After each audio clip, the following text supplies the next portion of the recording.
자, 우리 그 참교회의 표지를 지금 얘기를 하고 있는데, 어떤 교회가 참교회인가? 표지는 특징, 사인이라는 뜻이에요. 사인. 예, 이런 사인으로 이게 참교회인지 아닌지를 알 수가 있다. 그 참교회 표지에서 첫 번째로 얘기하는 게 뭐냐면, 참교회는 말씀을 바로 전파한다. 그 얘기를 하고 있는 거죠. 그래서 말씀의 바른 전파, 이렇게. 말씀의 바른 전파가 이게 참교회의 특징이에요. 그러니까 참교회인지 거짓교회인지 어떻게 알 수 있냐면 말씀이 바르게 전파되고 있는가 아닌가를 보면 알 수가 있다는 거죠. 그럼 말씀이 바로 전파된다는 건 또 뭘 말하는 거냐라고 할 때 첫 번째가 되게 복습하는 거이거든요. 말씀의 권위를 인정하는가 그 얘기를 했죠. 그러니까 말씀, 하나님의 말씀, 성경의 권위를 인정하는가, 이게 바른 전파하는 모습이죠. 그래서 성경이 하나님의 말씀이라고 인정을 하나, 성경의 하나님의 영감성을 인정을 하나, 영감성은 성경이 하나님의 감동으로 쓴 책이라는 것을 인정을 하나, 그런 내용들이죠. 제가 복습하느냐고 시간을 많이 잡아먹어가지고 건의사항에 들어왔습니다. 복습하지 말고 그냥 진도 나가주세요. 그래. 그래서 제가 진도를 빨랑빨랑 나가야 되는데, 자, 그래서 그냥 복습 이렇게 설명 안 하고 넘어갑니다. 말씀의 권위를 인정한다는 것은 성경이 하나님의 말씀이라는 것 인정하는 것이고, 성경이 하나님의 감동으로 돼서 사람의 책이 아니라 하나님의 책이라는 것을 인정하는 것이고, 성경은 오류가 없다, 무호성을 인정하는 것이고, 성경은 모든 것의 절대가 된다, 절대 근거, 절대 기준이 된다고 믿는 것, 이게 다 성경의 권위를 인정하는 모습인 것이죠. 자, 그 다음에 이제 성경이 오직 66권만이 하나님의 말씀이다, 이렇게 믿는 게 다 성경의 권위를 인정하는 거예요. 66권 외에 다른 걸 인정하면 안 되겠죠? 뺏어도 안 되고. 그 다음에 성경의 충분성이라 해서 성경 가지고 충분하다라고 하는 것이 성경의 권위를 인정하는 것입니다.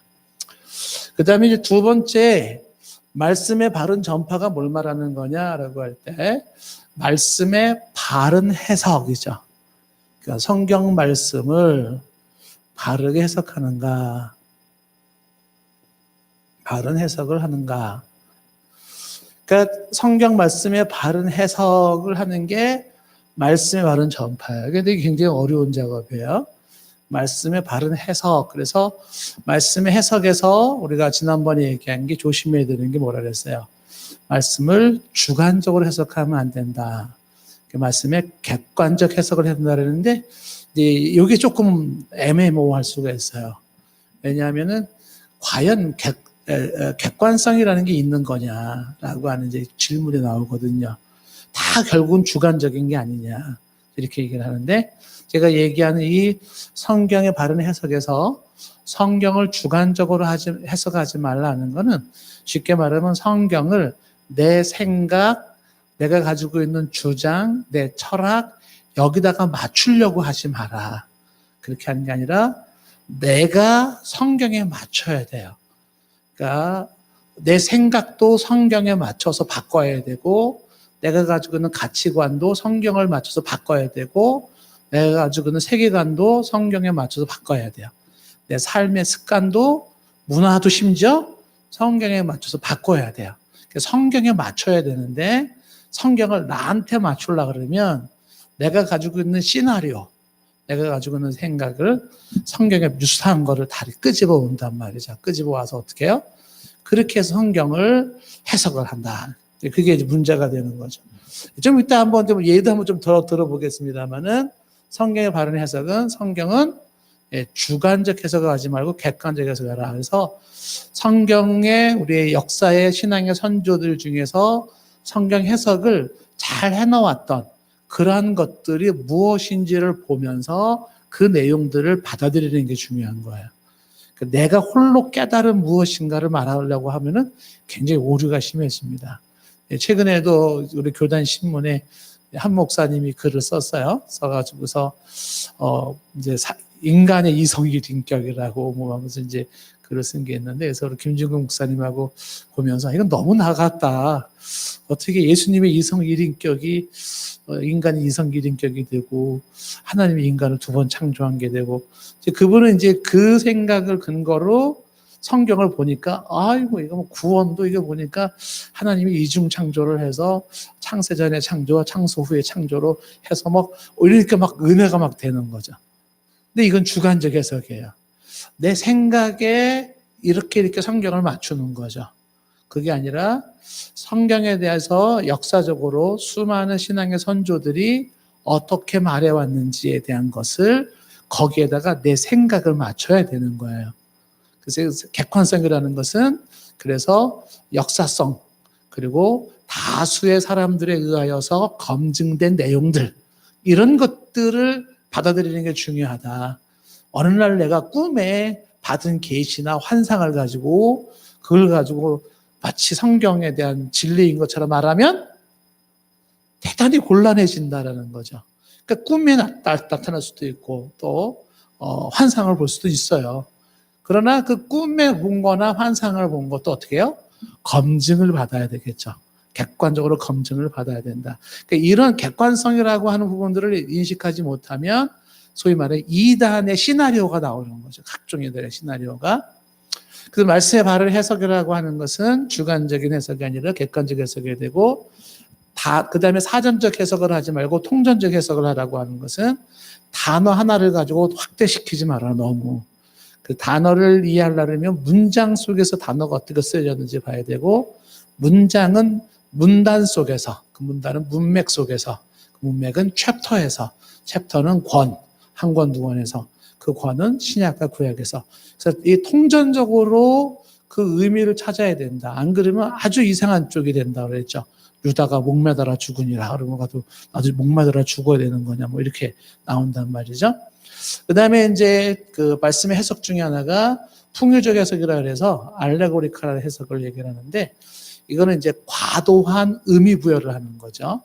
성경에 대해서 성경이 말하고자 하는 내용을 딱 잡아야 되는데 그걸 잡지 않고 지나치게 확대 해석을 해서 이렇게 만들어내는 걸 이제 풍유적 해석이라고 얘기를 하는데, 그게 좋지 않다는 거죠. 그래서 뭐 모세의 떨기나무의 불에 대한 얘기를 막 이렇게 너무 확대한다든지. 그 다음에 이제 해석에서 잘해야 되는 것 중에 성경에 은유나 비유, 예언이 있는데 그런 것들을 잘 해석을 해줘야 되는데 쉽지 않다고 그랬죠. 왜냐하면 성경에 문자적으로 그대로 받아들여야 될 것이 있고 의미적으로 문자가 담고 있는 의미로 받아들여야 될 게 있어요. 구분을 잘 시켜야 됩니다. 문자적 해석을 해야 되는 거냐, 의미적 해석을 해야 되는 거냐. 요거를 이제 역동적 등가라고 하는데, 그 역동적 등가라고 하는 것이 그 문맥에 따라서 아주 탄력 있게, 이거는 문자적으로 그대로 받아들여야 할 것, 이거는 문자가 담고 있는 의미를 받아야 될 것, 이런 것들을 이제 얘기를 하는 거죠. 등가라고 하는 게 뭐 형식적 등가도 있고 또 성경 해석에서 뭐 구속적 유비라고 하는 것도 있고 여러 가지가 있는데, 특히 은유, 비유, 예언 이런 것들 해석이 조심해야 되고, 특히 신천지에서는 성경을 모든 걸 비유로 푸는 경향이 있어요. 근데 비유로 푸는 건 굉장히 위험합니다. 예수님이 비유를 많이 사용했지만 비유가 아니면 말씀을 전하지 않았다 그런 말씀도 있지만은, 그렇다고 모든 성경을 다 비유로 풀면 안 돼요. 비유는 말 그대로 코에 걸면 코걸이, 귀에 걸면 귀걸이가 되어버려요. 그래서 그거는 성경을 너무 자의적으로, 아까 말한 주관적으로 나한테 때려 맞추기 쉬운 게 뭐냐, 비유예요, 비유. 그래서 그런 것들을 해석할 때 조심해야 된다. 특히 이제 요한계시록이나 다니엘에서 나와 있는 숫자나 색깔이나 짐승이나 이런 것들은 그거는 문자적으로 해석하면 안 돼요. 숫자도 문자적으로 해석하면 안 되죠. 666, 14만 4천. 그건 문자적 의미가 아니에요. 그렇게 문자적으로 해석하면 안 되는 건 의미, 666이라는 숫자 가지고 있는 의미가 뭐고 14만 4천이라는 의미가 뭐냐를 찾아야 되는 거거든요. 예, 짐승에서 표범이 나오는, 표범이 뭐를 의미하는 거냐, 등, 빨간색, 혹은 뭐 각종 색깔은 뭘 의미하는 거냐, 이런 것들이 이제 나오게 되는 거죠. 자, 오늘 읽은 본문 말씀에 뭐라고 되어 있냐면, 또 그 모든 편지에도 이런 일에 관하여 말하였을 때 그 중에 알기 어려운 것이 덜어 있으니 무식한 자들과 굳세지 못한 자들이 다른 성경과 같이 그것도 억지로 풀다가 멸망에 이르니라 그랬어요. 억지로 풀면 어떻게 된다? 멸망에 이르게 된다라는 것이에요. 그래서 성경에서 이제 또 굉장히 조심해야 되는 게 바른 해석을 해야 되는데 조심해야 되는 게 영해라는 게 있어요. 영해, 영적인 해석 이렇게. 그 영적인 해석이라는 게 굉장히 심각합니다. 그것도 당연히 성경은 영적인 의미를 담고 있죠. 근데 그 영적인 의미를 어떻게 해석해야 될 거냐라고 하는 거는 그것도 이제 쉽지가 않아요. 그러면 여기서 우리가 참고적으로 하나를 이제 우리가 짚고 넘어가야 되는 게 있어요. 자, 결국은 말씀을 얼마나 바르게 해석을 하는가가 말씀의 바른 전파를 하고 있느냐 아니냐를 정하는 것이고 그게 참교회냐 거짓교회냐를 결정하는 건데 말씀의 바른 해석을 누가 할 수 있겠는가라는 거죠. 그래서 중요한 것은 말씀 해석자의 자격을 논해야 돼요.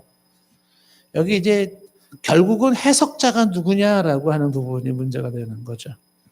역사는 역사가의 해석이에요. 그러니까 역사를 쓰는 사람이 역사를 어떻게 쓰느냐에 따라서 전혀 다른 쪽으로 쓰여집니다. 그래서 좋게 보기도 하고 안 좋게 볼 수도 있어요. 한국의 뭐 현대 근대사도 마찬가지잖아요. 정권이 바뀔 때마다 어떻게 돼요? 이쪽 정권에서는 그걸 이런 식으로 해석을 했고 새 정권은 또 이걸 이렇게 해석을 하면서 한때는 안 좋았던 게 좋은 쪽으로 좋았던 게 안 좋은 것으로 해석이 막 달라져 버리잖아요.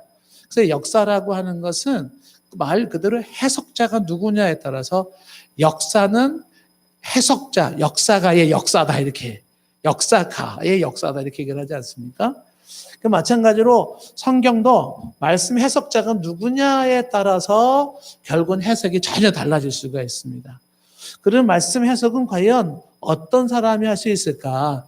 그 자격을 좀 논해야 될 필요가 있다는 것이죠. 그러니까 첫 번째로 말씀 해석자의 자격을 논할 수 있는 게 뭐냐면 제일 첫 번째 말할 수 있는 게 성경 해석할 수 있는 사람은요. 첫째, 거듭난 사람이어야 돼. 중생된 사람. 거듭난 자. 자, 이 거듭난 자를 얘기를 하는 것은 뭐냐면 성경에서 우리가 이제 거듭났다는 건 낯설지 않죠. 사람이 중생이에요. 예수 그리스도의 십자가의 보혈로 죄사함을 받고 성령의 새 생명을 갖는 거죠. 부활의 새 생명을 가진 자, 중생한 자인데 이 거듭나지 않은 사람은 성경의 대다수의 내용을 도무지 이해할 수가 없어요. 거듭나지 않은 사람에게는 예수님의 십자가의 보혈 사건도 그게 뭘 의미하는 건지 그것이 잡히지가 않아요. 그래서 고작 예수님의 십자가의 보혈을 얘기하면 뭘 얘기해요? 예수님처럼 희생정신을 본받아야 된다. 예수님처럼 타인을 위하는 마음을 본받아야 된다. 예수님처럼 낮아지는 겸손을 배워야 된다. 이런 얘기만 막 하는 거예요. 틀리지 않죠. 그것도 맞는 얘기죠. 근데 그 십자가 사건이 어떤 역사를 일으키는지 그 십자가 사건에서 거기에서 죄사함이 일어나고 있다라는 그 내용까지 얘기를 못해요. 그래서 신학자들 중에 많은 신학자들이 거듭나지 않은 신학자들 혹은 목회자 중에 거듭나지 않은 목회자들 이런 사람들은 소위 말하는 복음의 그 진수와 정수를 놓친다는 거예요. 이번에 우리 리차드 백스터 책을 보면서도 거기 이제 리차드 백스터가 참목자 사양에서 얘기하는 그 내용이거든요.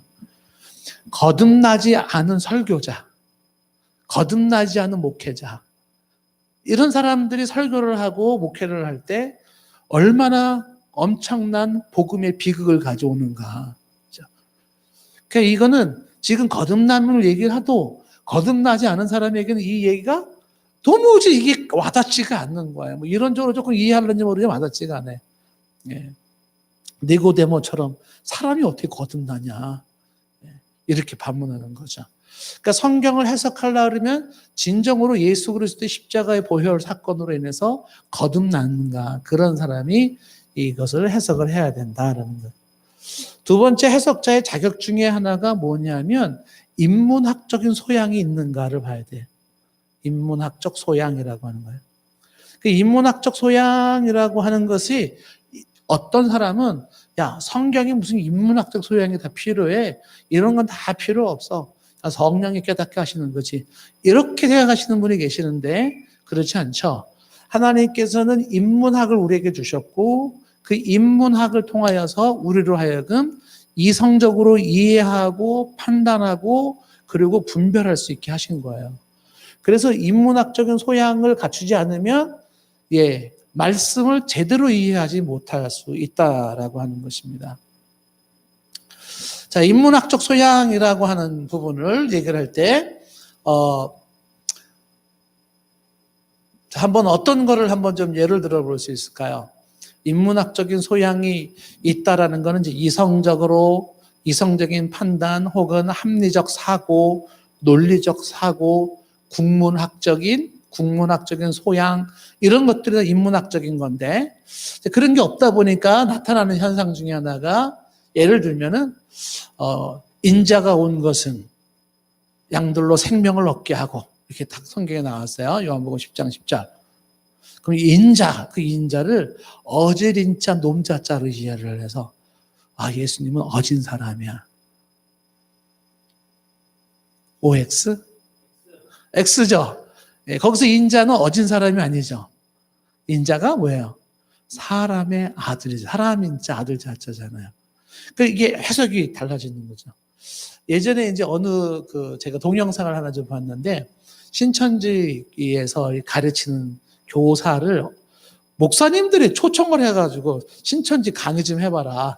우리가 좀 들어보자 한 거예요. 그러니까 이제 강사가 와가지고 강의를 하는 거예요. 목사님들이 듣는 거죠. 근데 이분이 얘기하다가 성경에 그룹으로 하나님이 역사하신다. 그룹으로. 성경 어딨냐 하니까 성경을 피는 거예요. 성경이 그룹을 핀 거예요. 그룹. 이 사람이 그룹이라고 핀 그 그룹이 목사님들이 들으면서 잠깐만. 여기서 말하는 이 그룹이 뭐 한 무리, 두 무리, 무리, 때를 말하는 그 그룹이냐, 이게 성경이. 그 그룹이 아니라 체루빔이라는 천사를 말하는 거예요. 그 천사를 말하는 천사 이름이 그룹인데 그거를 하나의 그룹으로 이해를 한 거예요. 그래서 목사님들이 이거 너무 이상하다. 신천지 이렇게 가리키냐. 이렇게 되는 거죠. 성경 해석이 아주 이상하게 전혀 잘못된 것으로 해석을 하게 된다. 가장 기본적인 인문학적 소용이 없으면 이제 국문학적으로도 문학적으로 이해가 안 되면서 빚어질 수 있는 이제 그런 문제가 된다는 것입니다. 자, 그래서 이 성경은 인문학적인 이성적으로 판단할 수 있고요. 이 인문학이라는 것은 뭐 이성적으로, 논리적으로, 합리적으로, 그 다음에 일반적인 상식과 역사와 문학과 문화와 이런 전반적인 어느 정도의 소유량을 갖춘 사람만이 성경을 제대로 해석할 수가 있다. 그런 게 안 갖춰 있다 그러면은 아주 이상한 해석이 나오게 된다라는 것입니다. 좀 이따 한번 유사한 얘기 좀 있으면 한번 얘기를 해보도록 하겠습니다. 자, 성경 해석은 누가 할 수 있는가라고 할 때 거듭난 자, 인문학적 소양을 갖춘 자. 이것이 특히 인문학적 소양이라는 것은 뭐 한두 끝도 없기 때문에 뭐 어느 정도라고 말할 수는 없어요. 그러나 우리가 기본적으로 뭔가 그 학문성을 갖추고 또 뭔가 이 제대로 된 내용을 이해할 수 있을 정도의 어느 정도의 그 인문학적 소양이 좀 있어줘야 된다는 거죠. 그 다음에 이제 해석자 중에 누가 해석할 수 있는가라고 할 때 그 신학적인 준비가 된 사람이어야 돼요. 신학적인 준비.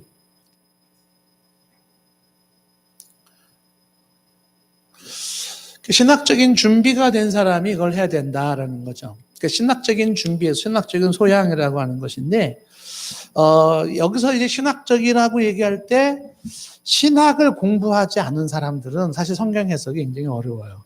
쉽지 않습니다. 예. 그래서 이제 신학도, 뭐, 우리가 보통은 이제 신학 한다 그러면은 일반 대학 4년 나오고 나서 신학 대학원 3년을 해요. 그러니까 보통 우리가 목사 되려면 7년 이상을 대학도 4년, 대학원 3년을 해야지. 그 다음에 이제 강도사니 전도사니 2년 정도 거치고 나서 이제 목사 안수를 받으니까 한 대학부터 한 10년 정도 걸려요. 목사 안수를 받으려고 그러면은. 이게 사실 고급 인력들이죠. 보통 대학원을 3년 이상 하는 데는 많지 않죠. 그런데 이제 그렇게 해도 일반 대학에서 4년을 졸업하고 대학원에서 3년을 신학을 공부해도 신학적 준비가 됐다라고 말하기는 굉장히 어려워요. 쉽지 않습니다. 그래서 이 신학적 준비가 된 사람이라는 이야기도 굉장히 어떤 의미에서는 굉장히 먼 이야기일 수 있어요. 그러니까 웬만큼 신학적 준비가 되어 있지 않고는 말씀을 바로 해석하기가 어렵습니다. 심지어는 세계적으로 내노라 하는 학자, 종교계 핵심 칼빈도 그렇고 루터도 마찬가지고 그런 사람들도 성경을 해석할 때 뒤늦게 그 해석 잘못됐다고 번복을 해야 되는 경우가 생길 정도니까. 그러니까 얼마나 어려운지 아시겠죠? 누구도 장담을 못 하는 거야. 그런데 이 신학적 준비가 안 된 사람의 말씀을 해석한다? 그러면 전혀 이상하게 해석이 되겠죠. 그게 신학적 준비라는 게 뭐냐라고 할 때 보통의 신학을 우리가 공부하게 되면 신학은 예전에 4파트를 얘기를 했었어요. 근데 요즘 5파트를 얘기하는데 조직 신학이라는 게 있고 이제 역사 신학이라는 게 있어요. 그 다음에 주경 신학이라는 게 있고 실천 신학이라는 게 있어요. 보통은 이제 신학을 크게 4파트로 나누는데 요즘은 하나 더 얘기해가지고 이제 선교 신학이라는 걸 하나 더 두죠. 예전에는 선교학이라 그래서 선교학을 실천 신학의 한 파트로 보았는데 요즘은 그렇게 보지 않아요. 그래서 이제 그 헤셀랭크 같은 사람이 얘기를 하는 것이 뭐냐면 이게 다 연결이 되어 있다라는 거예요. 이렇게. 그래서 이게 결국은 선교 신학으로 연결이 되어져서 결국은 이 땅에 하나님의 선교를 이루는데 다 필요하다. 조직 신학은 우리가 지금 이제 공부하고 있잖아요. 요즘 평신도 우리 교회에서 교리 공부를 하는 거죠. 교리 주로. 교리를 공부하는 건 뭐냐면 무엇을 믿는가. 이게 교리라고 생각하시면 돼. 당신은 뭘 믿는가. 하나님 믿어요. 그러면 하나님의 어떤 하나님을 믿는 거냐. 저 구원을 믿어요. 그럼 어떤 구원을 믿는 거냐. 저 예수님 믿어요. 그러면 어떤 예수님을 믿는 거냐. 라고 하는 거. 저는 이런 예수님을 믿어요. 저는 이런 구원을 믿어요. 저는 이런 하나님을 믿어요. 저는 이런 교회를 믿어요. 저는 이런 종말을 믿어요. 라고 하는 것을 정리해 놓은 게 교리예요. 그러니까 이것을 공부해야 되고 역사신학이라는 것은 이제 역사적으로 교회가 어떻게 흘러왔는지 혹은 교리가 어떻게 흘러왔는지 우리 김진국 목사님이 역사신학 전공자이시거든요. 그러니까 이런 부분들 공부해야 되고 주경신학은 구약과 신약 성경 자체를 어떻게 이해해야 될 것인지 실천신학은 이런 것들이 실제 삶 속에서 어떻게 교회 내에서 이루어지고 있는지 예배는 어떻게, 기도는 어떻게, 전도는 어떻게, 상담은 어떻게, 교육은 어떻게 이런 건 다 실천신학에 해당되는 건데 이런 부분에 대해서 준비가 되어 있어야 된다는 거죠. 근데 이게 없는 상태에서 해석을 한다, 성경 해석을 한다 그러면 어떻게 되는 거냐면 의사로 말하면 메스 잡는 법도 모르고 수술하러 들어가는 것과 똑같은 거예요. 바느질을 하는 것도 이거 바느질이 아니라 꼬매려고 그러면 실을 어떻게 가 손을 어떻게 감아야 되고 낭만 닥터 김사부처럼 축축축축축축축축 이렇게 해야 되는데 그것도 모르고 가는 것 똑같은 거예요. 칼을 어떻게 쥐어야 되는 것인지 낭만 닥터 김사부 재밌죠. 이거 엄청 재밌어요. 세상에 그런 의사가 어디 있어? 전 한 몇 번 봤어요 그거. 그런데 그걸 모르고 수술실에 들어가는 의사와 똑같다. 이런 준비가 없이 성경을 해석한다? 그럼 뭘 가지고 해석을 할 건데요? 뭘 기준으로 가지고? 안 된다라고 하는 거죠. 그냥 성경을 이런 신학적 소양이 없는 사람이 성경 해석한다 그러면은 이런 일이 벌어지는 거죠. 한 분이 이단 세미나에 갔는데 세미나에 목사님들도 많이 와요. 소위 신학 박사라는 사람도 들어오고 막 그러는 거예요. 그분들이 하는 얘기가 내가 성경을 백독을 했다. 근데 진리는 여기 있었다. 막 이러는 거예요. 백독을 대체 어떻게 했는지 궁금한 거예요. 그러니까 신학적인 소양이 없이 백독하면 성경이 잘 이해가 되는가? 그렇지 않아요. 해석이 제대로 되는가? 그렇지 않아요. 그러니까 신학이라고 하는 걸 이제 무시 못하는 이유가 왜 그러냐면 이 신학은 한 사람이 뭐 1, 2년 몇 년에 만들어지는 게 아니거든요. 아까 말한 역사적 객관성이라는 것처럼 지금 최소한 2000년 이상의 그 역사 속에서 수많은 네노라는 학자들에 의하여서 다루어지고 연구되어진 것들이 지금 농축된 내용들이 있다고요. 근데 여기도 아직도 해결이 안 된 부분들도 많이 있고 그런 내용들을 공부를 해야만이 어떻게 해요? 제대로 된 성경 해석을 할 수가 있다. 안 그러면 이제 이게 없으면은 성경 해석이 제대로 될 수가 없다. 그래서 성경 해석을 하려면 신학적 준비가 되어 있어야 된다라는 것입니다. 신학적 준비가 되어 있어야 된다. 이 같은 맥락일 수도 있겠지만 그 다음에 말씀의 해석을 하려고 그러면 뭐가 필요하냐면 이 문화 이해를 해야 돼. 문화 이해. 문화 이해를 하는 자 해야 돼. 문화 이해를 하는 자. 문화 이해를 하는 자라고 얘기할 때 성경 해석을 잘하려고 그러면 세 개의 문화를 반드시 이해를 하고 있어야 된다는 거예요. 세 개의 문화. 하나가 뭐냐면 성경 문화. 그 다음에 성경을 해석하고 있는 내문화죠. 자문화. 그 다음에 성경을 누군가에게 설명하고 풀어주는 상대방 문화가 있어요. 그걸 타문화라 그래. 타문화. 이 타문화를 다른 말로 이제 수용자 문화라고 얘기를 하는데, 수용자 문화. 요 세 개의 문화를 모르면 성경 해석은 전혀 이상하게 나타난다는 거죠. 그러니까 성경의 문화를 모르면 성경 이해가 제대로 될 수가 없고, 요 자문화라는 게 뭐냐면 성경을 해석하는 해석자가 가지고 있는 자기 문화예요. 근데 미국 사람이 성경을 보고 한국 사람이 성경을 보고 저기 뭐 아프리카 사람이 성경을 볼 때 똑같은 부분을 전혀 다르게 봐요. 왜 그러냐 하면 문화라고 하는 자기의 안경과 문화라고 하는 자기의 옷이 있기 때문에 그런 거예요. 그래서 전혀 달라지는 거예요. 제가 미국에서 공부할 때 제 교수님이랑 얘기할 때 한참 얘기하다가 정말 대화가 안 됐던 게 하나가 있었어요. 미국 사람들이랑 얘기하는데 spirituality라고 하는 영성 얘기를 해요. 영성. 예를 들면은 그 영성을 얘기하는데 우리 아시안 사람들의 영성의 개념은요. 초자연적인 신비한 성령의 능력, 역사예요. 그래서 뭐 귀신을 쫓아낸다든지 방언을 한다든지 신유를 이렇게 신유 병을 고친다든지 입신을 한다든지 막 이런 신비한 현상을 보통 영성의 개념으로 이해를 해요. 근데 미국 사람들의 영성은요, 도덕과 거룩함이에요. 그래서 그 사람들은 영성이 좋다 그러면 상당히 도덕성이 있고 윤리적이고 거룩한 삶을 산다라는 개념을 가지고 있어요. 그 성경 똑같은 영성을 얘기해도 전혀 다른 모습을 가지고 있는데 이것이 문화가 다르면 굉장히 다른 해석이 나오기 시작한다라는 것입니다. 우리 이제 선교사님은 아마 실감하실 거라고 보는데 선교계에서는 이런 일들이 굉장히 많이 나타나죠. 예를 한번 들어보면 이제 이런 게 있어요. 학생들한테 우리 학생들한테 성경 공부하다 야 마태복음 4장 4절에 말이야 사람이 떡으로만 사는 게 아니라 그랬어. 그럼 애들이 뭐라 그래요? 당근이지 떡 가지고 어떻게 살아? 피자를 뭐 밥을 먹고 사는 거지. 당연하지. 그걸 뭐라고 얘기해요? 거기서 사람이 떡으로만 사는 게 아니오라는 떡이 뭐예요? 그게 주식이거든요. 주식. 사람이 주식만 가지고 사는 게 아니에요. 이 얘기를 하는 건데 우리말에서는 떡으로 되어 있잖아요. 영어 성경은 빵이라고 되어 있거든요. 빵이 주식이니까 이런 거. 그러니까 이제 문화가 다르면서 의미가 달라져 버리는 거야.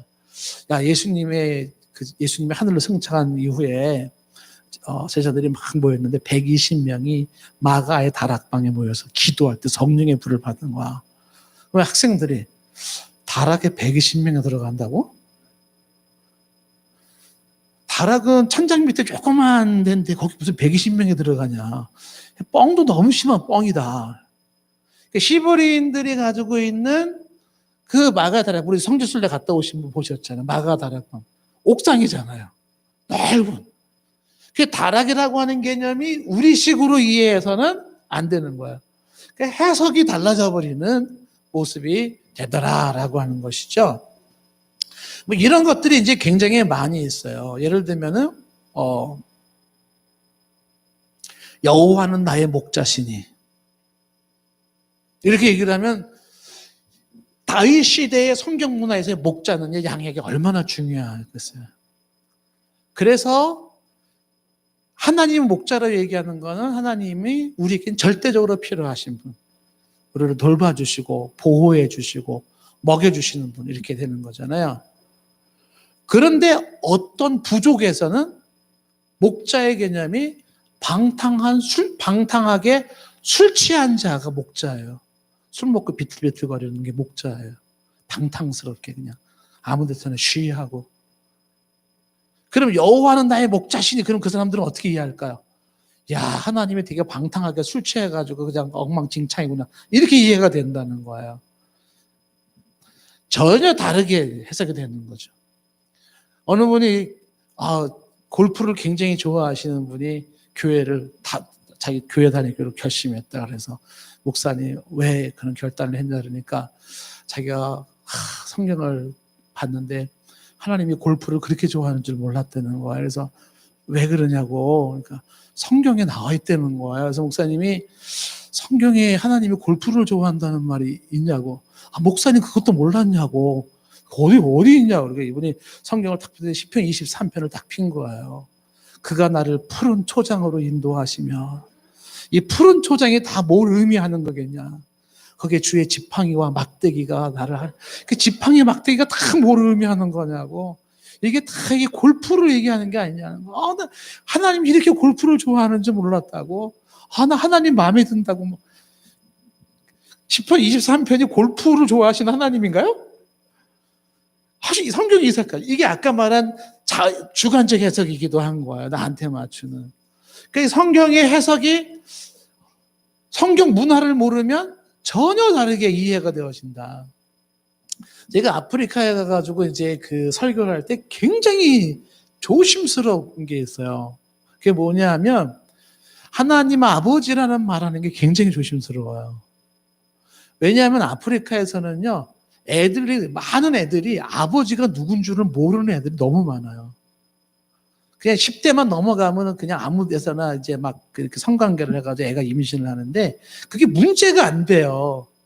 거기는 아프리카는 특징이 참 묘한 게 아버지가 누구냐가 중요하지 않아요. 그러니까 이제 애 낳고 10대 애가 애를 낳아요. 그러면 집에야 애들이 엄청 많은데 할머니가 다 키워요. 근데 거기는 부족사회에 인구가 많은 게 일단 짱이에요. 그러니까 애 많이 낳으면 굉장히 좋아합니다. 그러다 보니까 이 애들이 크면서 여러분들 이제 지난번에 가가지고 얘기하는데 한 애가 자기 아버지를 자기가 낳고 나놓고 아버지가 없어져 버린 거예요. 그래서 뭐 보니까 저쪽에 서아시아 쪽으로 아버지가 가버린 거예요. 그러니까 얘네들 개념 속에는 아버지의 개념이 낳아놓고 자기를 낳아놓고 버리고 도망간 무책임한 사람이라는 의미가 굉장히 강해요. 근데 그런 아이들한테 하나님은 우리 아버지시다 이렇게 얘기를 하면 어떻게 되겠어요? 나를 놔놓고 책임도 안 지고 버리고 도망간 그런 하나님, 이런 개념을 딱 드는 거죠. 그러니까 문화를 모르면 해석이 전혀 다르게 돼요. 성경의 문화, 내 문화, 그리고 수용자 문화를 모르면 이야기는 전혀 달라진다. 이건 굉장히 중요한 내용들이에요. 엄청나게 중요합니다. 예를 들면 또 이런 것도 있죠. 세리가 가슴을 치며 하늘을 우러러보지고 회개했다. 이런 얘기예요. 그 가슴을 친다라는 개념이 뭐냐? 깊이 회개하고 깊이 애통한다는 개념이 가슴을 치는 거잖아요. 근데 아프리카의 한 부족은요, 가슴을 치는 거는 용사가 승리한 승리의 기쁨으로 가슴을 치는 거예요. 그러니까 나의 자랑스러움을 말하는 거죠. 내가 이렇게 전쟁터에서 승리했어 라고 하는, 그래서 가슴을 치는 거거든요. 그러면 그 사람들한테 가슴을 치며 회개한다는 게 뭐겠어요? 자기의 의로움을 나타내면서 자랑하면서 그리고 회개 기도하는 거죠. 전혀 얘기가 달라져 버리는 거예요. 그래서 이제 나오는 얘기가 뭐냐면 소통이라고 하는 게 번역이든 설교든 소통은 문화를 모르면 소통이 안 된다예요. 이거는 멀리 해외 다른 나라를 얘기할 것도 없어요. 국내에서도 마찬가지고 부부지간도 마찬가지예요. 문화가 다르면 문화를 이해 못하면 어떻게 해요? 그러면 소통이 안 됩니다. 그게 안 되게 되어 있는 거예요. 이게 이제 보통 이제 우리 그 선교 신학에서는 이 부분을 아주 많이 강조하는 내용들인데, 두 사람이 대화를 하잖아요. 근데 이건 뭐 멀리 갈 필요도 없어요. 부모와 자식 사이, 아니면 부부 사이를 봐도 괜찮아요. 여기 이제 갑이라는 사람이 있고 을이라는 사람이 있는, 이 사람이 대화를 한단 말이야. 그러면 갑이 을에게 무엇인가를 말하려고 하는 게 있어요. 생각한 게 있죠. 그러면 이 생각한 거를 어떻게 해야 돼요? 여기다가 전달을 해야 된다고요. 전달을 해줘야 되는데 이걸 전달하는 방법이 이거를 소위 말하는 기호화시키는 거예요. 기호화시킨다는 거는 뭐 이 기호는 굉장히 많아요. 다른 말로 하면 상징이라고 얘기하는 건데, 이거는 이제 스포큰 랭귀지라 그래서 언어로 표현할 수도 있고요. 혹은 제스처로 표현할 수도 있고요. 표정으로도 표현할 수 있고요. 그 다음에 문자로도 표현할 수 있고, 수많은 상징이 있을 수가 있는 거죠. 그러니까 이런 걸 통해서 전달하고자 하는 생각을 이쪽으로 전달하는 거예요. 생각을 기호화시켜서 상징된 상징어로 전달을 해버리는 거예요. 그럼 이 사람은 뭘 받아들이는 거냐면 이거를 받아들이는 거죠. 이거를 받아들여가지고서 해석을 하는 거예요. 해석. 이 사람이 해석을 해요. 그러면 어떻게 되냐면 이 갑이라는 사람이 가지고 있는 생각이 과연 제대로 기호화되어졌는가. 이 내용이 이 사람이 쓰고 있는 이 언어 제스처 표정 문자의 개념이 동일하지 않으면 전혀 다른 해석이 되어버리는 거예요. 그런데 부부지간에도 동일한 기호의 의미를 가지지 않아요. 예를 들어서 여기가 이제 여성분이고 여성분이 남성분이라 얘기를 가정을 해요. 왜 부인이고 남자가 있다. 그러면 한쪽에서 사랑해 그러면 이 사랑해가 가지고 있는 이 언어가 가지고 있는 이 여성의 의미와 남성이 쓰고 있는 사랑의 의미가 달라요. 해석이 달라져 버리는 거예요. 여기 기호화시키는 건 언어만이 있는 게 아니라 제스처, 표정, 문자, 심지어는 뭐 선물 혹은 무슨 뭐 스킨십 여러 가지가 다 있거든요. 그러면 이런 걸 통해서 메시지를 전달하기 시작할 때 전혀 이 쓰고 있는 상징이 다른 의미를 가지고 있을 때는 다르게 해석이 되어질 수밖에 없다는. 한국 사람이 한국말을 해도요 소통은 정확하게 안 돼요. 왜? 문화가 다른 거예요. 이 사람이 가지고 있는 문화와 이 사람이 가지고 있는 문화가 다르면서 소통은 제대로 안 되는 거죠. 그러니 뭐 전혀 다른 타문화라고 하는 얘기를 한다 그러면요 얘기가 진짜 이상하게 가버리는 겁니다. 얘기가 달라져 버리는 거예요. 이런 일들은 이제 굉장히 많이 나타날 수가 있습니다. 그러니까 성경에서 예를 들면은 독사라고 얘기해요, 독사. 그리고 인도네시아 발리 같은 데에는 독사가 낙원에서 아름다운 동물로 꼽는데요. 그러면 예수님이 독사의 자식들아 그러면 그게 무슨 뜻이겠어요? 그 사람들에게는.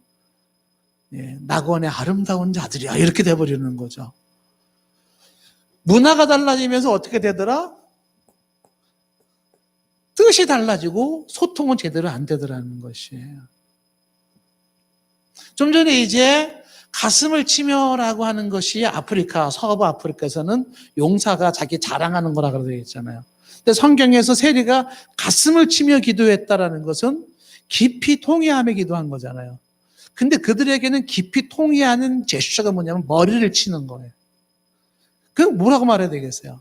머리를 치며 회개했다 이렇게 해야죠. 깊이 통회하면서 회개했구나 이렇게 되는 거죠.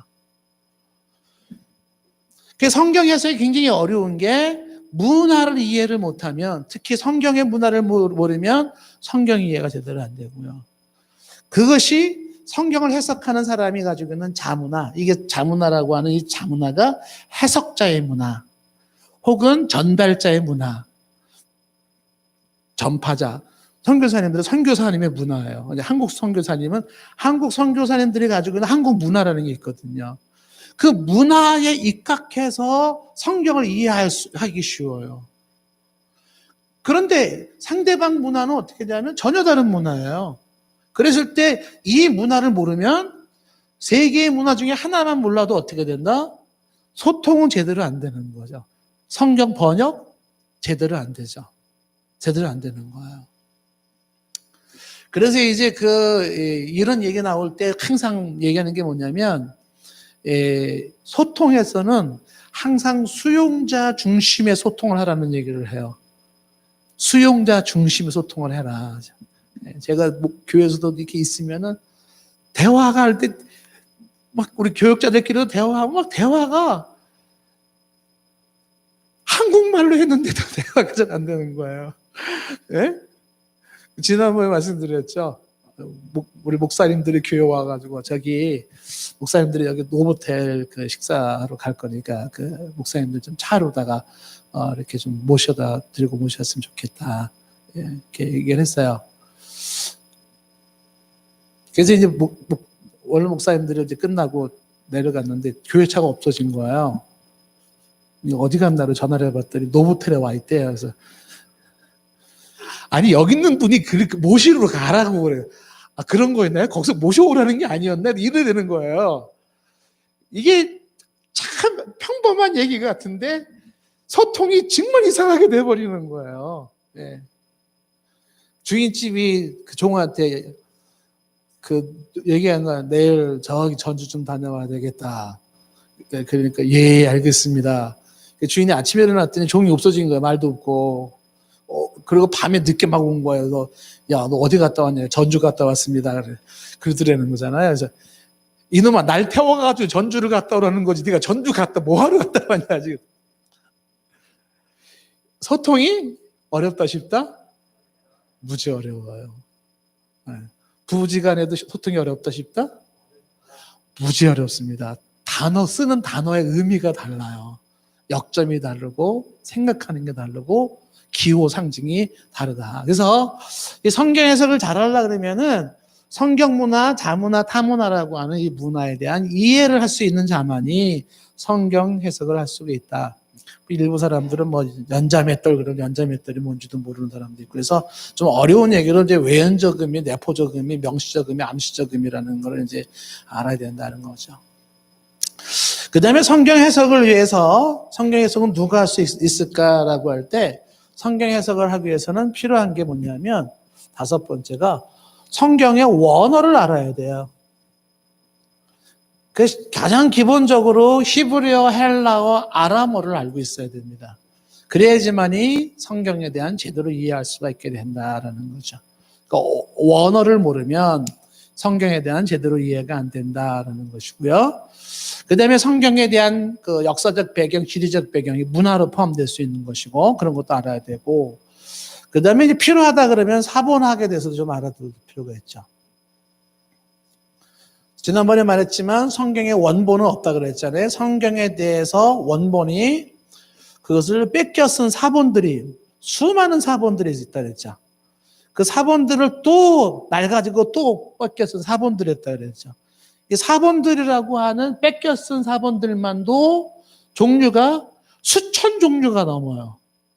이 사본들이 어떻게 다른지, 마소라 사본은 어떤 건지 뭐 등등에 대한 것을 알아야 된다는 것이고요.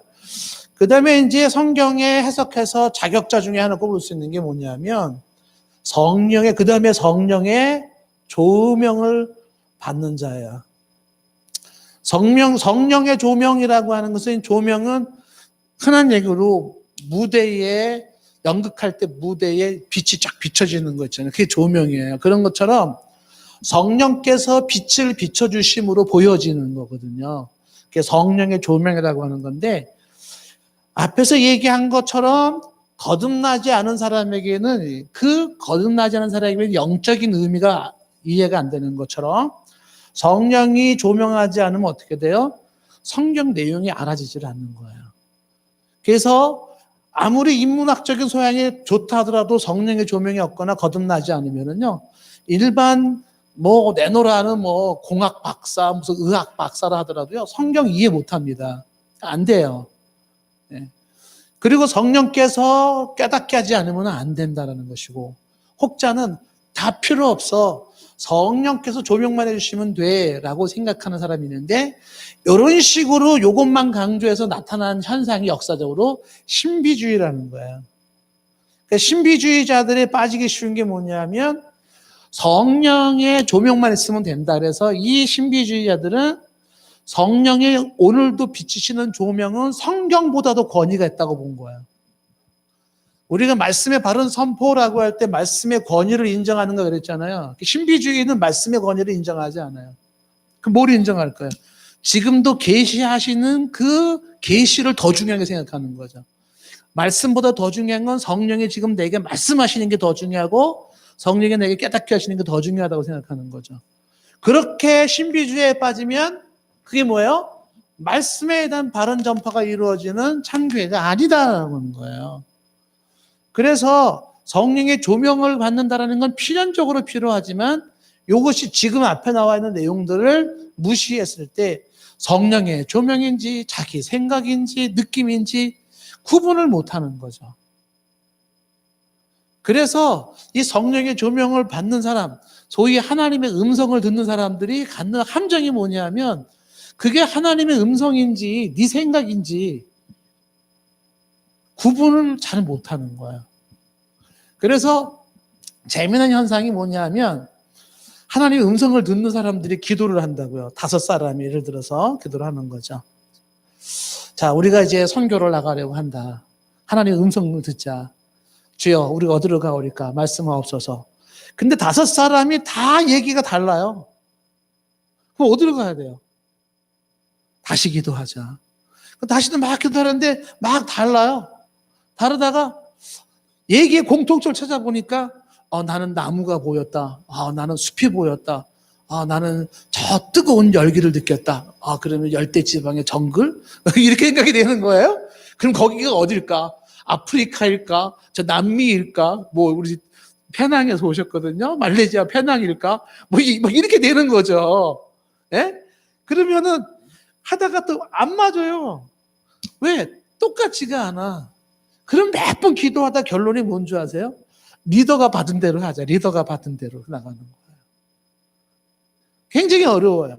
그러니까 성령의 조명을 받는다, 하나님의 음성을 듣는다라고 하는 것이 필요하긴 하지만은 굉장히 주의가 요구되어진다라는 거죠. 주의가. 그래서 성경 해석을 할 때, 이런 얘기를 할 때, 여러분들이 예를 들어서 이제 큐티에서 오늘 내게 주신 말씀 이렇게 말하잖아요. 내게 주신 말씀. 그러면 내게 주신 말씀이라는 게 뭐 내 마음에 탁 와닿는다든지 뭐 교훈이 된다든지 막 은혜가 된다든지 하는 게 있겠죠. 그럼 그 말씀이 내게 주신 말씀으로 아멘 하고 받아들인다. 1차적으로는 괜찮아요. 그런데 이런 내용들이 내게 주신 말씀으로 받아들이는 이런 말씀들이 누군가가 준비되어 있는 목자가 검증해 주지 않으면 내게 주신 말씀이 별 희한한 말씀이 다 들어갈 수가 있어요. 막 비윤리적인 것들은 막 나타날 수가 있는 거예요. 그래서 어떤 큐티를 하거나 내게 주신 말씀을 이야기할 때는 일반적으로 어느 정도 허용을 하지만 그러나 권위자가 때로는 성경을 빗나간 그런 말씀의 적용이 있을 때는 잡아줘야 돼요. 이 말씀이 그런 의도가 아니고 그런 뜻이 아니다. 이렇게 좀 잡아줘야 되는 거죠. 네? 예를 들면 이제 뭐 신천지 같은 데서도 그를 가르치잖아요. 영혼의 구원을 위해서는 신앙을 이해 못하는 가족을 버려라. 내 영혼을 위해서 신앙 생활을 이해를 못하는 가족을 버려라.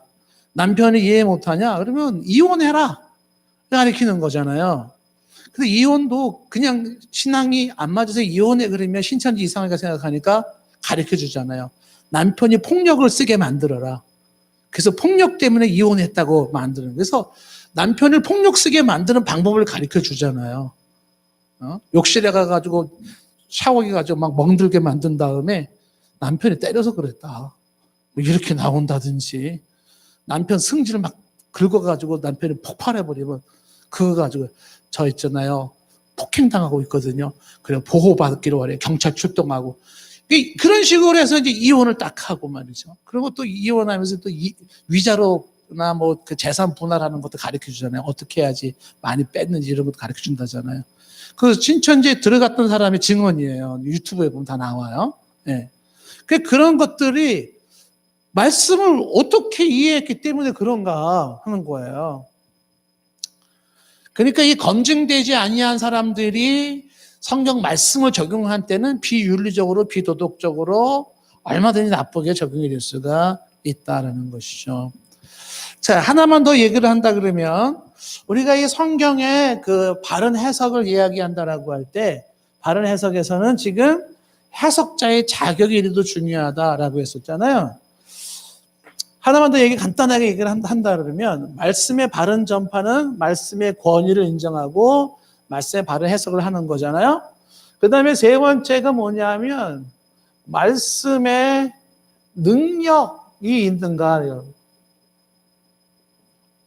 그 말씀의 능력이라고 하는 것은 말씀이 말씀으로서 역사하는가 하는 거죠. 하나님의 말씀은 살았고 운동력이 있어 좌우의 날선 검보다도 예리해서, 그죠? 그래서 우리의 관절과 골수를 칠로 쪼개는 말씀인데 마음과 생각을 뜻을 판단하시는데 근데 이 말씀이 과연 그렇게 실제적으로 능력이 있는가라는 것이. 왜 그러냐면 살아있는 말씀을 죽어있는 말씀으로 그렇게 선포하거나 그렇게 나눌 수가 있어요. 그건 말씀에 대한 모욕이죠. 그러니까 말씀이 살아서 말씀으로 살아갈 수 있어야 되는데 그러기 위해서 이 말씀의 능력이 제대로 나타나야 된다는 거죠. 좌우의 날선 검보다 예리하게 우리의 관절과 골수를 찔러 쪼개는 그런 능력이 나타나야 되죠. 이게 어떻게 해서 그게 나타날 수 있는가? 왜 똑같은 말씀인데 그 말씀이 어떤 이는 그 말씀을 들으면서 형제 어찌할고 회개하고 어떤 이는 하품하고 그럴까? 이유가 뭘까? 받는 사람의 문제, 받는 사람의 영적 상처도 문제이지만 그 선포되는 말씀 속에 성령이 역사하지 않으면 안 돼요. 그래서 하나님의 음성은 쓰여진 말씀으로 들려지는 거라고 생각하시면 되는 거죠. 육성으로 들으려고 하지 말고 성경을 통해서 하나님의 말씀을 들어라. 그래서 이 말씀을 하나로 문자로 보지 말고 이 말씀이 하나님의 음성으로 내게 들려지게 해라. 그렇죠? 그래서 늘 말씀을 전하는 사람들의 고민은 오늘도 말씀이 선포될 때 이 말씀이 사람의 말이 아닌 하나님의 말씀으로 선포되게 하옵소서. 그러니까 말씀 전하는 자들이 나는 나팔수에 불과합니다. 하나님 나를 나팔로 사용하여서 하나님 당신이 말씀하옵소서 이런 마음을 갖는 거죠.